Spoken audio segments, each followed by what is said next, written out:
গতকাল আমরা সুমাইয়া জাফরি নামক এক নারীকে এই ঘটনায় সংশ্লিষ্টতার অভিযোগে হেফাজতে নিয়েছি এবং তাকে ইতিমধ্যে আদালতে প্রেরণ করা হয়েছে।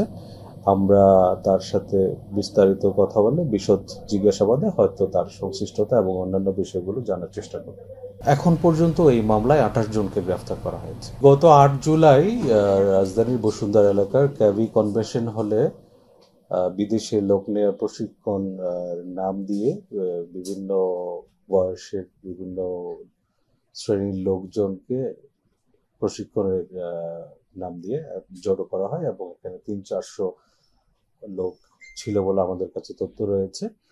এই সংবাদ পাওয়ার পরে গত ১৩ই জুলাই আমরা এখান থেকে দুজনকে আটক করি, যিনি এই কনভেনশন হলটা বুকিং দিয়েছিলেন এবং তাদের যে কাছে প্রাপ্ত তথ্য মোতাবেক ইতিমধ্যে এই ঘটনার উপর ভিত্তি করে ভাটারা থানায় একটি সন্ত্রাস বিরোধী আইনে মামলা দায়ের করা হয়েছে। উক্ত ঘটনায় ইতিমধ্যে ২৮ জনকে গ্রেফতার করা হয়েছে।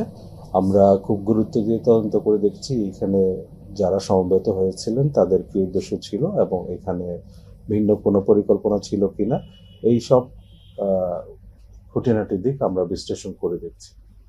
জাফরিনকে গতকাল কোথা থেকে আপনারা গ্রেফতার করেছেন এবং রিমান্ড চাওয়া হবে কিনা, প্রাথমিক জিজ্ঞাসাবাদে সে কি কি স্বীকার করেছে, এটার সাথে তার সংশ্লিষ্টতা কতটুকু ছিল?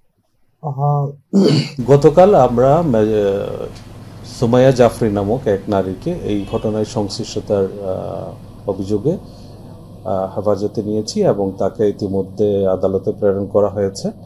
আমরা তার সাথে বিস্তারিত কথা বলে বিশদ জিজ্ঞাসাবাদে হয়তো তার সংশ্লিষ্টতা এবং অন্যান্য বিষয়গুলো জানার চেষ্টা করব। আমরা খতিয়ে দেখছি তার সংশ্লিষ্টতা কি এবং এখানে আর কারা কারা ছিল এবং তাদের উদ্দেশ্যটা বা কি ছিল, সেই বিষয়গুলো তদন্তাধীন রয়েছে। এখন পর্যন্ত এই মামলায় কতজনকে গ্রেফতার করা হয়েছে এবং নতুন কোনো তথ্য পেয়েছেন কিনা এই ষড়যন্ত্র? এখন পর্যন্ত এই মামলায় ২৮ জনকে গ্রেফতার করা হয়েছে। মানে বিস্তারিত যাদেরকে গ্রেফতার করেছে তাদেরকে জিজ্ঞাসাবাদের পরে কোনো নতুন কোনো তথ্য আসলে পেয়েছেন? জি, আমরা অবশ্যই চেষ্টা করছি এখানে কোনো রাষ্ট্রবিরোধী কোনো ষড়যন্ত্র বা নাশকতা এরকম কোনো কিছু ছিল কিনা এবং আমাদের কাছে যে গোয়েন্দা তথ্য রয়েছে সেইটার ভিত্তিতে আমরা কাজ করছি এবং ইতিমধ্যে যারা গ্রেফতার হয়ে গেছে তাদের কাছ থেকে প্রাপ্ত জবানবন্দি এবং সেখান থেকে প্রাপ্ত তথ্য, এগুলো ধরে আমরা তদন্ত কার্যক্রমটা এগিয়ে নিচ্ছি।